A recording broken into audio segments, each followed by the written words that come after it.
Ang damhin. Palpak ang advisor ninyo. Ha? Pati si attorney Palpak, bubu. Attorney ka ba? Bakit mo pinapali sa akin yung mga video? Who you?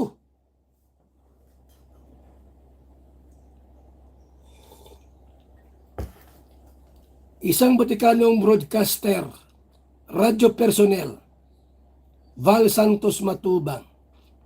Who you, attorney? Gusto namin pag nandiyan kami sa barangay ni Taysan, wala ka ng video ha? Who you? Palpal. Kala ko magaling kang attorney, nandiyan ka pa sa Rapid Turbine Action. Anong tanggalin yung mga video? Dapat, bago kami dumating dyan sa barangay na yan, wala ng video. Who you?